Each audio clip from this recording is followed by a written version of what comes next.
Hi everyone! So today we're going to be making dream catchers.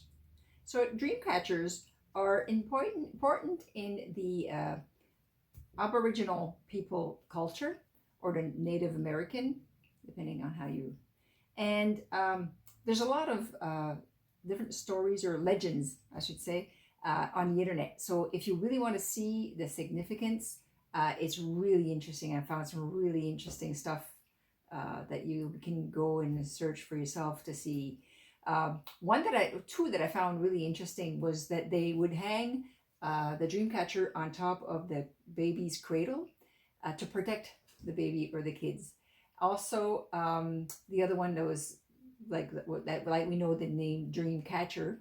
It would be put in the window or in the bedroom of the child to cat or adult to catch bad dreams, but leave the good dreams pass through the middle. And the dreams are caught in the little beads that are in the dream catcher, and it represents like on a spider web, the little droplets of water, the dew on in the morning, or the droplets after a rain. So that's what's part of the legend, let's say. So you can go search all that online. So the first one I'm going to show you is a small one made out of just paper plates or foam plates. And it's going to be for the smaller kids. But then after that, we're going to go a lot more complex with hula hoops and natural ones also that you can see around. And I'll show you every step along the way. So the first one, depending on the age, I'm going to give you a really simple version, and then I'm going to go, even with the smaller plates, I'm going to go like a little bit more complicated and then go up from there. So first, you have a plate. You can just cut out the bottom. And then from the bottom, you can make the holes all the way around. If you don't have a hole puncher, you can do it just with a pencil. Just as long as the hole is big enough to put your yarn or your thread to whichever size you have through. So that's for the first part. So once the holes are all done, I can choose if I'm using yarn or if I'm using rope or whichever I'm using. And then first thing I'm going to do is I'm going to tie a piece so that it stays in place. So a double knot this way. Then I'm going to take a length out. Now this, depending on the age group, I like going with 2 arm lengths of their arms. So if they're smaller, just you can measure by their arm length. So let's say if I go 2 of my arm length and then I cut. Now this end, to make it easier to pass through the holes, I just use a little piece of tape and tape the end.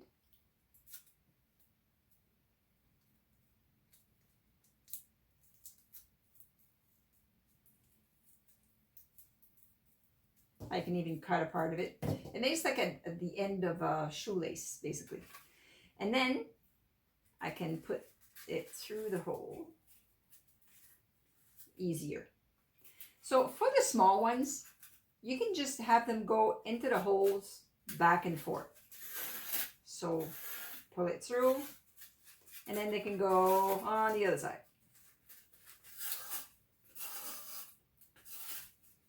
And then back on the other side.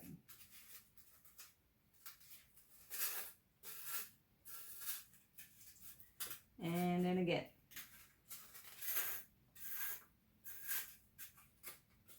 And again. In all the holes, back and forth. At one time, you might want, like about this time, you'd want to maybe put some beads in there. So again, because you have this tape on there, it's going to be easier to put the bead in, depending on the size and depending on the thread or the yarn that you have. And then you just keep going.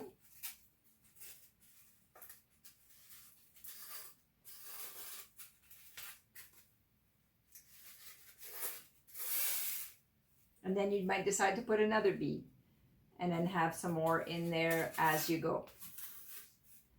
So depending on how many times they go through, it's going to end up like this with beads in there.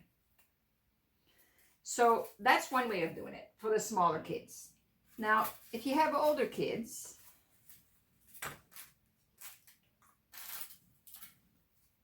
they'll be able to understand this part and make it this way. So I start off the same way. I attach with a double knot.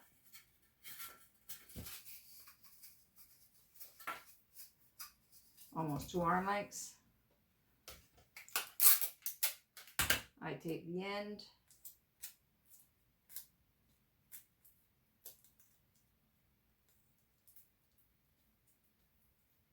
And then, instead of just going back and forth, I'm going to create the same principle that I would use for the hula hoops or metal ring or nature branches that you would want to do.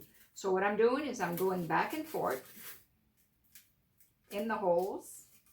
So again, more holes will give you more details and more of a tight netting or web. But like if it's less holes, it will give you, it'll still be nice. It just will be a little bit looser, a bit bigger. So every once in a while when I'm pulling this through, I'm pulling it all the way through because I don't want to wait till the end to pull it because then it gives too much. Oh, I made a mistake. I went on the top so I can just put it back through. And then go back.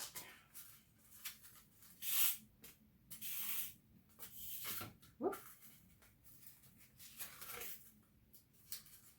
So the paper plates, or the foam plates, I found that it's quite fragile because I was trying to go fast to make the other ones.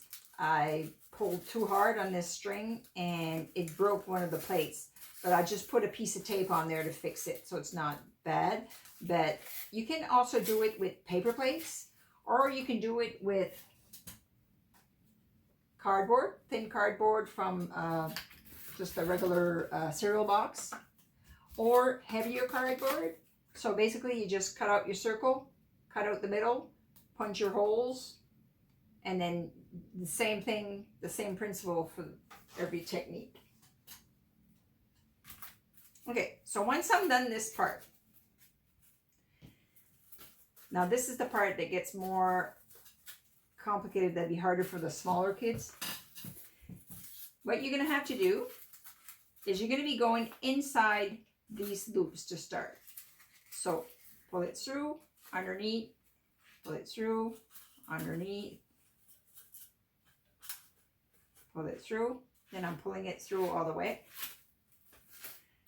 And I continue this all the way around.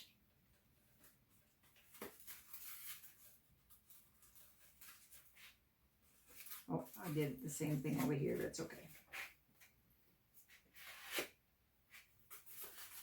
And I'm putting it through. And then I'm going to want to go in the second holes that I created, second loops. So the first loops were these ones. So the second one, so not the same place, the second one. So if I don't pull on my string, I won't see these. So I really have to be pulling on that string to see where my next ones are. So here and here, and I pull it through, and again, and I pull it through.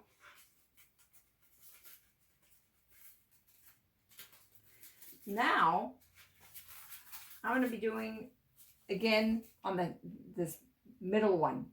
So the first ones that I did, the second one, so this time it's this way. So like I'm saying, if this isn't pulled, if the string isn't pulled, you'll have a hard time seeing, but when you pull it, it opens these up so you can see them better. So I did this one already. I'm doing this one, this one, this one, and again. So when I'm pulling, it's pulling all these together. So again, I'm seeing the last holes that it's making, that it made, sorry. So at any time, again, you're going to want to maybe put some beads in there. So you can put the bead.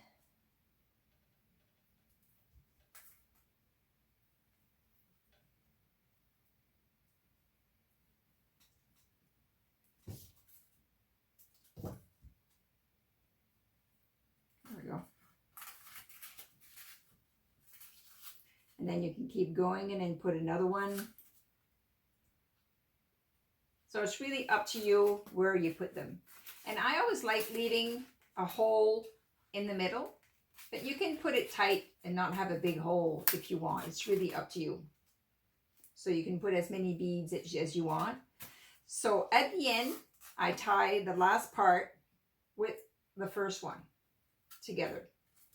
So now to decorate the dream catchers, traditionally it's feathers. So it can be colored feathers, different types, or it can be more natural feathers for the natural one. I even have like black and white feathers. So you can do, your dream catcher is not going to look the same as mine, and that's fine. It's going to be your creation, your project. So that's for the second one. So the first one, these feathers that I put on the bottom, the way I did it is I just took yarn. I'm just going to take a part of this yarn, tied it to the bottom. And the way I did it is I just tied the feather. So let's say if I take a pink feather, and first I do a first loop for my knot, and I just put it in there and tie it on. So that's one way to just tie them on and then tie it to the bottom of your dream catcher. The other way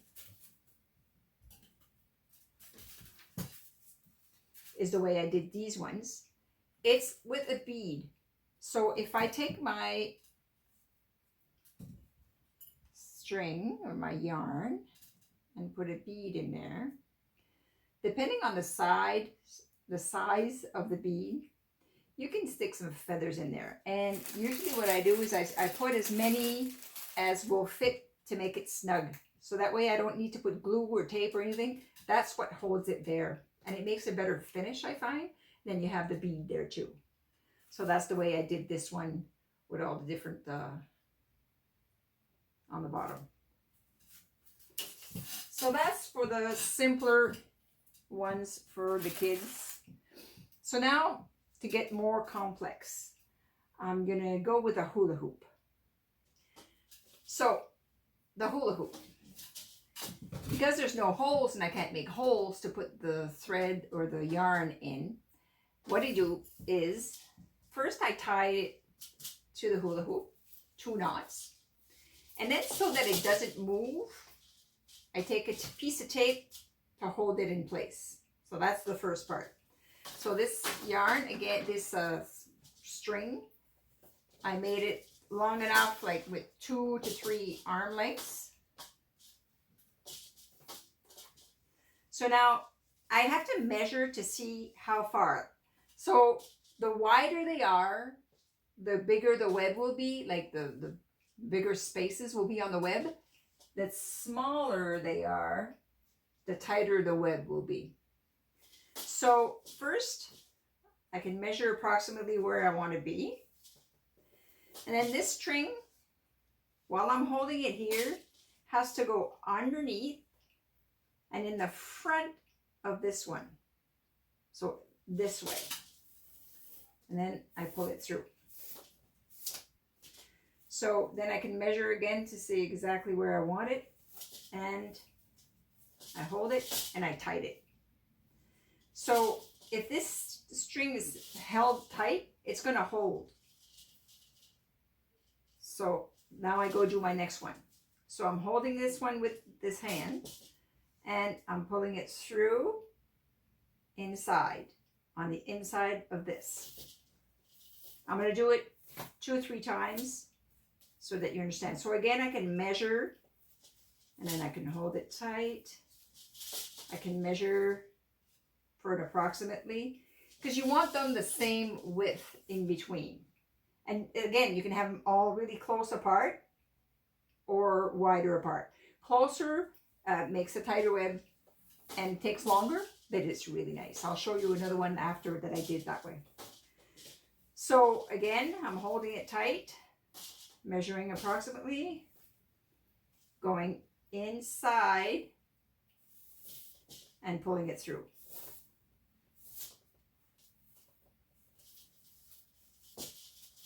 Okay, I'm checking for measurement. And again, in the inside and pulling it through. So you bring it back to where you want it and get it tight. So it's important to hold it tight because if not, it's going to get loose easily. But if this happens, no worries.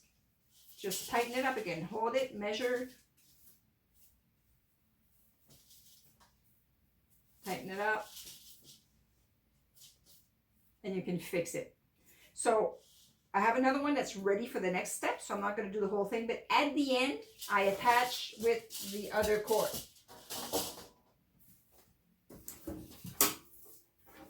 So this is a smaller hula hoop, same size as the one in the back with the lights. It's the same kind actually. There was tape that was old gold and red on that one, but I wanted a plain one to put some white, so I took that out because that's just tape. So at the end, I attached both knots together to have it tight. So now the next step, and it's the same as the smaller ones for the kids, just bigger. So again, I can tape this if I want, but this is a bigger string, so I don't think I need to, and it's not as small holes as the bigger holes.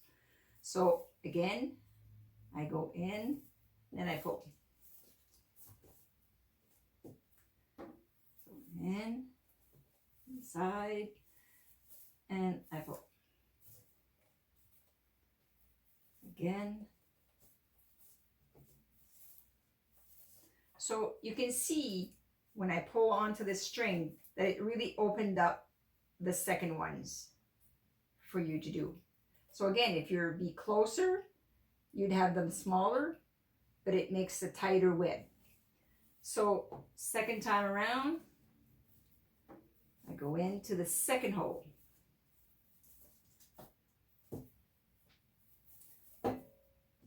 So you're not going to have enough string to do the whole thing. That happens, it's no problem. You just tie 2 pieces together.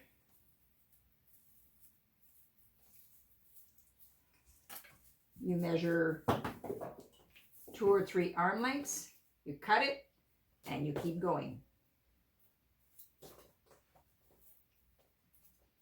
So I find where I was again, and you can cut this so that it doesn't show as much.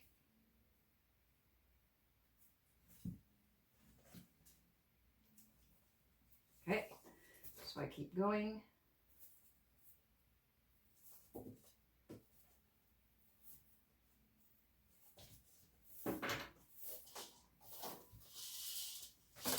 Whoops.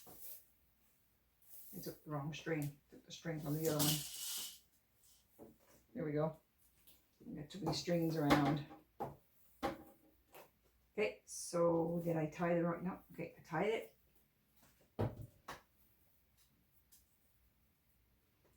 So I keep going. So again, if you want to add some beads, you don't have to have them just in the middle.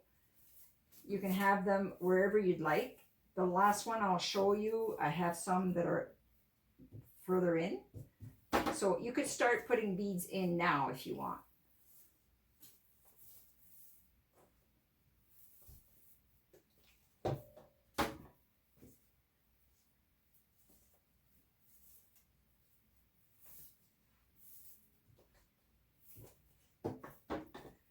So I keep going.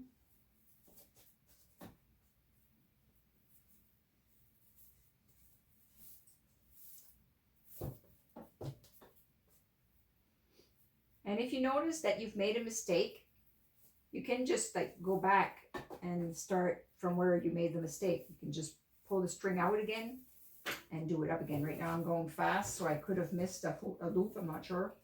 So at one time also, you can go fix these, like just move them around as you're going along. And you see when you tighten it up, how it's really going to do the web all the way around. So you do this until you get a hole in the middle, the size that you want. And you can put beads inside as you go, or just in the middle, like I did this white one. That's up to you. That's why they're all going to be different. So for this one,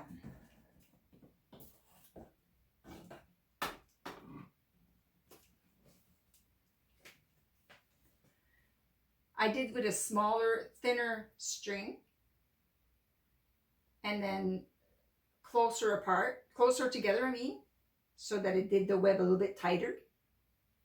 For the beads, I use pearls that I had out of a necklace that had broke. And then for the feathers, I used like the blue and white to go with the border. And I didn't have any white beads to put the feathers in. So what I did is I just took some wooden beads, whoops, and I painted them white and then put a Mod Podge onto them so that it would be like a shiny, almost like a pearl. And then I put the satellites on there, just a battery operated satellites, because I find it really does the atmosphere, and I wanted one for my room. So that's for that one.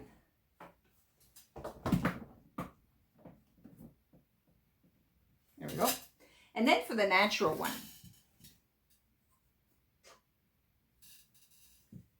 So the natural one, I used all natural materials. So the string is like a wood string. The feathers are more like a real natural feather. The pine cones, different size pine cones, and the pieces of wood. And even these things, I'm not sure what they're called, but chestnuts or something that I found also in nature. So I'm just going to put this back here. Now the last video that I did, I had showed you how to attach two pieces of wood together this way, and I had told you it would come in handy this next time. So this is where I show you that again.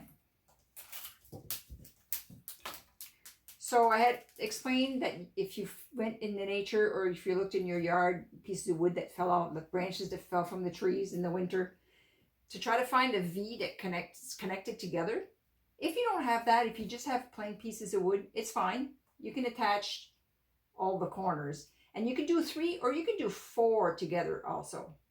That's, again, up to you. So to attach these together, I'm just going to take a piece of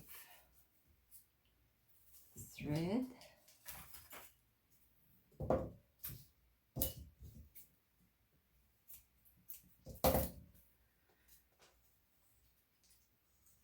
And first I'm going to put it on one and do the double knot.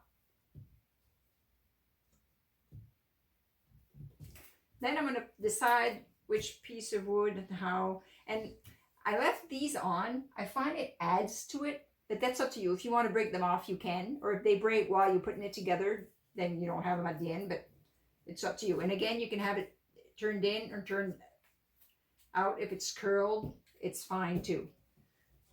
So to attach these two together now, I'm holding it where I want. I go around the other way, and around again. And then with the other piece at the end, I attach it together, a double knot again.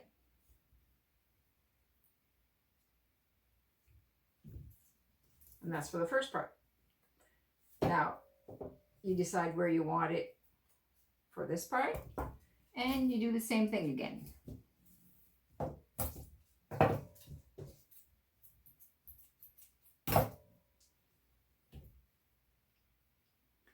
You can attach them both together first, but I find it makes it tighter if you have the first knot on just one.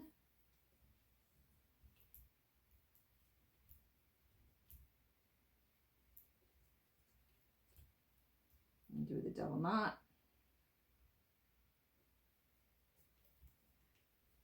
And then again, twice around. And the more times you go around this, just the tighter it's going to be at the end. So it's up to you. And you tie both ends together. So the middle part, you're going to find it, if it's a triangle, and even if it's a square, it's going to be a little bit different than if it's a round. Like you notice that the web on this isn't the same all the way through. In the center, it's going to start looking more, but I find it really interesting. And you're going to do the same thing. You're going to attach at the beginning. So let's say if we attach on this end.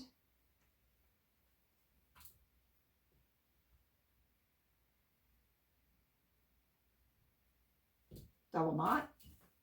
And then you're going to start doing the first part of your web. So decide how far you want it. I wouldn't go far apart because you want it quite small.